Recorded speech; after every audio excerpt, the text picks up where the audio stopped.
सोमेश्वर महादेव की, सोमेश्वर महादेव की, गंगा मैया की, यमुना मैया की, भगवान बद्री विशाल की जय, बाबा केदार मासू महाराज की।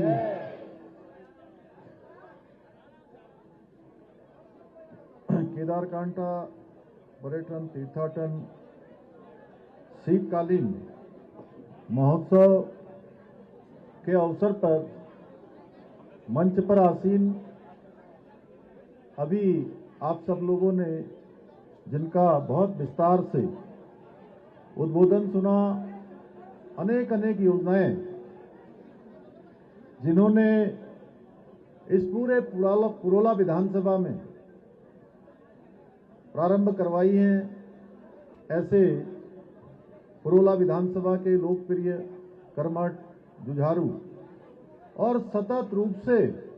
विकास की चिंता करने वाले यहाँ के लोकप्रिय विधायक भाई दुर्गेश्वर लाल जी, भारतीय जनता पार्टी के सम्मानित जिलाध्यक्ष श्री नागेंद्र सिंह चौहान जी, जिला पंचायत के अध्यक्ष श्री रमेश चौहान जी, भारतीय जनता पार्टी के प्रदेश के मीडिया प्रभारी भाई मनवीर सिंह चौहान जी, भारतीय जनता पार्टी के प्रभारी इस जनपद के श्री नवीन ठाकुर जी, उपाध्यक्ष लघु सिंचाई सलाहकार समिति श्री जगत सिंह चौहान जी, परशुराम जगूड़ी जी, प्रदेश जिला महामंत्री चंडी प्रसाद बेलवाल जी, प्रदेश मंत्री भगत सिंह रावत जी, कार्यक्रम संयोजक रणदेव राणा जी, ब्लॉक प्रमुख मोरी मालचंद जी, पूर्व विधायक सत्येंद्र राणा जी, पूर्व जिलाध्यक्ष भारतीय जनता पार्टी उत्तरकाशी रवीना रावत जी, जिला पंचायत सदस्य पवन दास जी, जिला पंचायत सदस्य नानई, अनूप राज जी, अजू कुंवर जी, जिला पंचायत सदस्य दोणी, नारायण सिंह चौहान जी, पूर्व अध्यक्ष जिला पंचायत, मंडल अध्यक्ष, सभी मंडल अध्यक्षगण,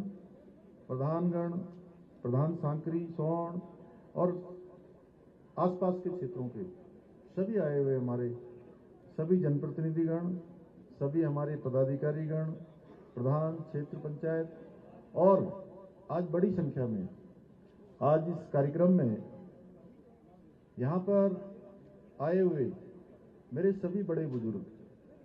सभी मेरी माताएं, बहनें, हमारी बेटियां, सभी मेरे नौजवान युवा साथी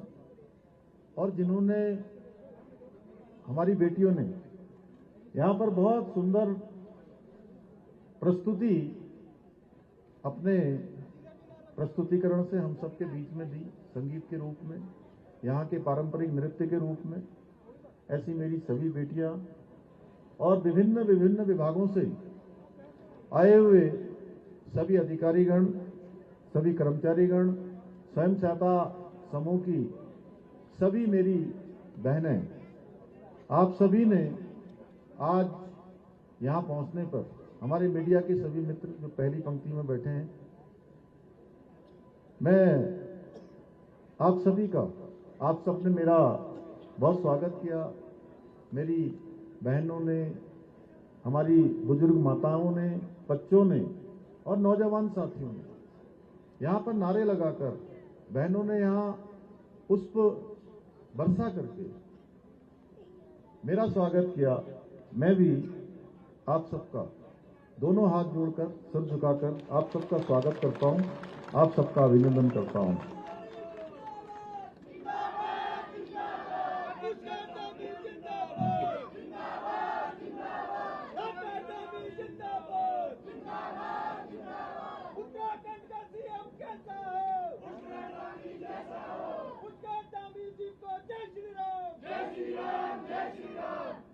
भाइयों बहनों,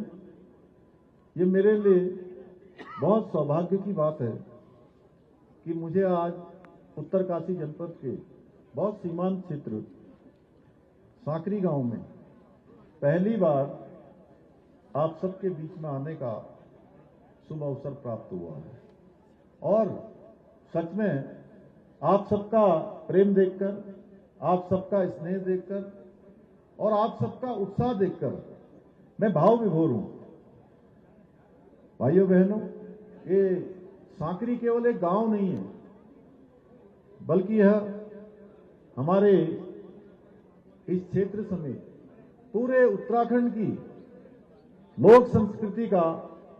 एक जीवन संग्रहालय है। यहाँ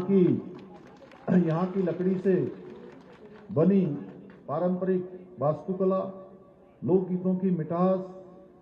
लोक नृत्यों की झंकार और सरल पहाड़ी जीवन जिसमें कोई दिखावा नहीं, एकदम सादगी झलकती हो। और दुर्गेश्वर लाल जी कह रहे थे कि चेहरे से दिखता है। सच में यहाँ के एक एक हमारे बड़े बुजुर्ग, एक एक माताएं बहनें, एक एक हमारी बेटियां, हमारे सभी नौजवान साथियों के चेहरे से मुझे दिख रहा है कि उनका जीवन कितना सरल है, कितना सादगीपूर्ण और कितना सच्चा है। सच में ये सब मिलकर उत्तराखंड की जो जीवन रूप है वो उसका प्रस्तुतिकरण करते हैं। ये विशिष्ट पर्यटन महोत्सव जो यहाँ पर सांकरी में हो रहा है, ये आस्था, संस्कृति और हमारी परंपराएं और स्वाभिमान का उत्सव होने के साथ साथ ये उस सोच का भी प्रतीक है जिसके द्वारा हम इस पूरे सीमांत क्षेत्र सहित पूरे उत्तराखंड को समृद्ध और आत्मनिर्भर बनाने की दिशा में आगे बढ़ रहे हैं। और इसका एक बड़ा उदाहरण है, इस क्षेत्र में आज जिस प्रकार से होम स्टे हमारे सैकड़ों की तादाद में हजारों हजार लोगों को रोज यहां आकर्षित कर रहे हैं। प्रत्येक दिन लोग आ रहे हैं यहां पर। भाइयों बहनों, उत्तराखंड में कण कण में भगवान का वास है। कहते कण कण में शंकर हैं। हमारी ये पुण्य भूमि अध्यात्म की धरती होने के साथ साथ इसको प्रकृति का भी और भगवान का भी बहुत आशीर्वाद है। सुंदर हमारे यहाँ वनों से आच्छादित है, पर्वतों से आच्छादित है, हिम चोटियों से आच्छादित है और सच में ये प्राकृतिक रूप से अत्यंत सुंदर है। केदारनाथ, बद्रीनाथ, गंगोत्री, यमुनोत्री सहित हमारे प्रदेश में स्थित अनेक तीर्थ स्थानों का और भी अनेक स्थान, यहाँ हमारे बगल में हनोल में पवासी महाराज, बौंठा महाराज, सारे उस क्षेत्र में आज पर्यटन एक बार तेजी से बढ़ रहा है। लोग धार्मिक यात्राओं पर भी आ रहे हैं, पर्यटन के लिए भी आ रहे हैं। लेकिन लंबे समय से हमारी पर्यटन गतिविधियां मुख्य रूप से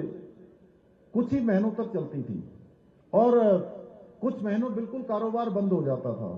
जिससे हमारे इन क्षेत्रों में रोजगार और आजीविका के जो अवसर थे वो बहुत सीमित हो जाते थे। 6 महीने काम चलता था, 6 महीने बंद हो जाता था। ऐसे समय में विगत वर्ष आदरणीय प्रधानमंत्री नरेंद्र मोदी जी ने, उनकी प्रेरणा से हमने शीतकालीन यात्रा का आह्वान किया और आदरणीय प्रधानमंत्री जी ने इस बार भी, आपने सुना होगा 30 नवंबर को जो उनके मन की बात का कार्यक्रम था,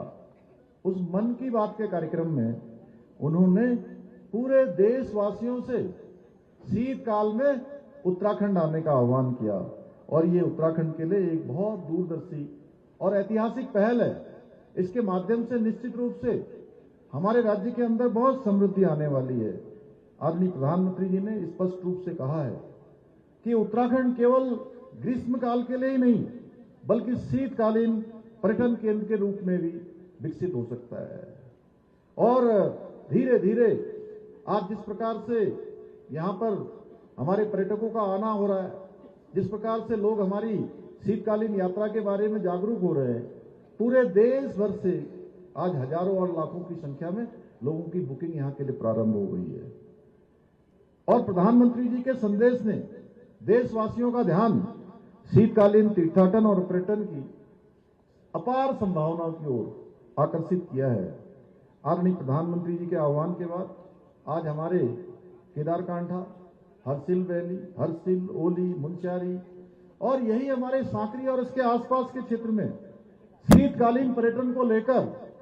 लोगों में अभूतपूर्व रूप से उत्साह देखने को मिल रहा है।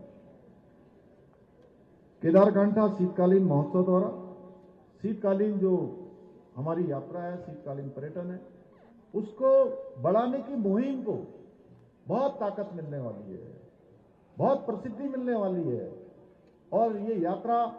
हमारी बहुत प्रचलित होने वाली है इस महोत्सव के माध्यम से, जहां हमारे जो स्थानीय लोक कलाकार हैं उन लोक कलाकारों को पहचान मिलेगी। पारंपरिक जो हमारे यहाँ का खान पान है, यहाँ के व्यंजन है, उनको भी बाजार मिलेगा और बहुत सुंदर सुंदर जो हमारी बहनें आज हस्तशिल्प के क्षेत्र में काम कर रही है, स्थानीय उत्पाद बढ़ा रही हैं, उन सभी को बहुत प्रोत्साहन मिलने वाला है और युवाओं को, नौजवानों को अपने गांव के पास, अपने घर के पास रोजगार और स्वरोजगार के अवसर भी मिलने वाले हैं। भाइयों बहनों, ये महोत्सव विकास भी विरासत भी आदरणीय प्रधानमंत्री जी के द्वारा जो मंत्र दिया गया है, विकास के साथ साथ अपनी संस्कृति के संरक्षण के साथ साथ विकास को आगे बढ़ाना है और विरासत को भी आगे बढ़ाना है, यानी विरासत भी साथ साथ चलेगी और विकास भी उसी के साथ आगे बढ़ेगा। हम चाहते हैं कि जब कोई भी पर्यटक यहाँ सांकरी आए तो वो केवल बर्फ और पहाड़ देखने ना आए, बल्कि उत्तराखंड की आत्मा को भी महसूस करे। उसको महसूस होना चाहिए कि वो एक नया एहसास यहां से लेकर जा रहा है, एक नया अनुभव यहां से लेकर जा रहा है। साथ ही वो हमारी संस्कृति, यहां की भाषा, यहां का सादगीपन और अतिथि संस्कार से भी परिचित हो सके। देखिए, मैं तो होम स्टे वालों से भी ये कहना चाहूंगा कि निश्चित रूप से होम स्टे के क्षेत्र में आज एक बड़ी क्रांति हमारे राज्य के अंदर आई है, जहां देखिए नए नए होम स्टे बन रहे हैं और आज देश दुनिया से आने वाले पर्यटक भी हमारे होम स्टे को प्राथमिकता दे रहे हैं, क्योंकि उनको लग रहा है कि ये होम स्टे ऐसा है जैसा कोई दिल्ली में रहने वाला, बंबई में रहने वाला, बेंगलोर में रहने वाला, कहीं किसी भारतवर्ष के किसी अन्य शहर से आने वाला, उसको लगता है कि मेरे घर के अलावा एक मेरा घर उत्तराखंड के अंदर भी है। तो जब वो इस प्रकार का एहसास लेकर आए तो हमें भी देखना है कि पूरी साफ सफाई हो, अच्छा खाना हो, साफ सफाई के साथ यहाँ के एक से एक हमारे व्यंजन हैं, अगर हम उनको उसी रूप में बनाएं तो वो बहुत आकर्षित करेंगे।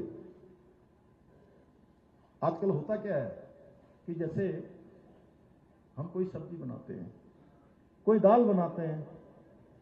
तो दाल और सब्जी का स्वाद नहीं आता है। क्यों नहीं आता है? क्योंकि उसकी जगह ले लिए मसालों ने। मसाले इतने डाल देते हैं कि जो सब्जी का स्वाद है वो खत्म हो जाता है। पहले के समय में मैंने देखा था और आज भी मैं देखता हूं जब मैं जाता हूं, राणा जी आप जानते होंगे कि सब्जी का अपना ही स्वाद होता है, उसमें बहुत मसाले डालने की जरूरत नहीं होती है। जैसे अगर कोई तुरई की सब्जी बनाए, क्या बोलते हैं तुरई, गोदड़ी की, तो उसमें कुछ ज्यादा डालने की जरूरत नहीं होती है। उसमें थोड़ा जीरा डाल दीजिए, घी में उसको या तेल में, जिसमें भी आपको फ्राई करना हो, थोड़ी देर आपको उसको ठीक पका दीजिए। आप देखिए कितनी सुंदर होगी। आप 2 रोटी, 3 रोटी, 4 रोटी, 5 रोटी जितनी खानी हो उसके साथ आप खा सकते हैं। लौकी की सब्जी है, सामान्य रूप से बनाई जाए तो बहुत अच्छी होगी। तोर की दाल है, गहत की दाल है, या हमारा राजमा है,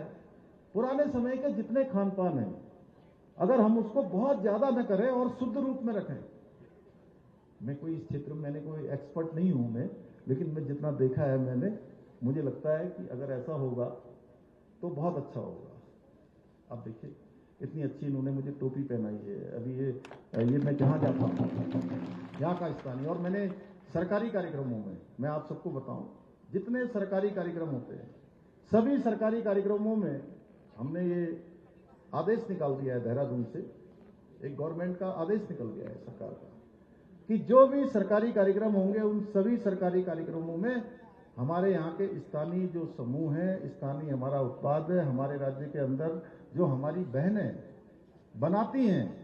वही मोमेंटों के रूप में दिया जाए, वही स्मृति चिन्ह के रूप में दिया जाए। और इससे बहुत ज्यादा हमारी उन सभी बहनों का उनको प्रोत्साहन मिलने वाला है, उनकी बिक्री बढ़ने वाली है, उनके द्वारा बनाए जाने वाले उत्पादों को बहुत पहचान मिलने वाली है। भाइयों बहनों, हमारे यहाँ के त्योहार, मेले, जागर, पांडव नृत्य, छोलिया, ढोल, दमाओं आदि ये हमारी सांस्कृतिक जो चेतना है, उस सांस्कृतिक चेतना के प्रतीक हैं। और केदारकांठा महोत्सव जैसे कार्यक्रम इन परंपराओं को आधुनिक पर्यटन से जोड़ने के लिए एक सेतु के रूप में योगदान देते हैं। भाइयों बहनों, शीतकालीन पर्यटन यह हमारे सीमांत गांवों के लिए ये विशेष रूप से महत्वपूर्ण है, क्योंकि ये वही गांव है जो लंबे समय से ये पलायन की पीड़ा झेलते रहे हैं। जब पलायन की बात करते हैं लोग मुझसे, अभी हमने 2-3 दिन पहले देहरादून में पलायन रोकथाम निवारण जो आयोग है उसके साथ मैं हर 6 माह में एक बैठक करता हूं, तो मैंने उनको कहा कि आप पलायन को क्या कहते हैं। पलायन कोई भी व्यक्ति खुश होकर नहीं करता है, जब भी उसको पलायन करना पड़ता है तो बहुत मजबूरी में करता है। और ऐसे हमारे इन सीमांत क्षेत्रों ने भी लंबे समय तक इस पलायन की पीड़ा को झेला है। आज जब हमारी इस शीतकालीन यात्रा को नई पहचान मिल रही है तो ये गांव हमारे फिर से आबाद हो रहे हैं, फिर से वहां पर खुशहाली आ रही है, फिर से वहां लोगों का काम धाम बढ़ रहा है, कारोबार बढ़ रहा है, व्यापार बढ़ रहा है, रोजगार स्वरोजगार के साधन बढ़ रहे हैं। आज युवा वर्ग पर्यटन है, trekking guide, home stay, hotel, taxi, स्थानीय उत्पाद, इनके माध्यम से आज आत्मनिर्भर बन रही है। और मैं अपनी बहनों की बात करूं तो सच में मैं पूरे उत्तराखंड के अंदर जाने के बाद एक बात मेरे मन में पूरी तरह से विश्वास हो गया है कि जो हमारे प्रधानमंत्री नरेंद्र मोदी जी ने बाबा केदार के धाम से कहा था कि ये दशक उत्तराखंड का दशक होगा, उस दशक को बनाने का काम, उसमें अग्रदूत का काम कोई करने वाली है तो हमारी मातृशक्ति करने वाली है। उनके द्वारा जो उत्पाद बनाए जा रहे हैं वो इतने अच्छे हैं, इतनी अच्छी उनकी पैकेजिंग है, इतनी अच्छी उनकी क्वालिटी है कि आज बड़ी बड़ी जो बहुराष्ट्रीय कंपनियां भी उनके सामने फीकी नजर आती है या उनको वो फेल कर देती है।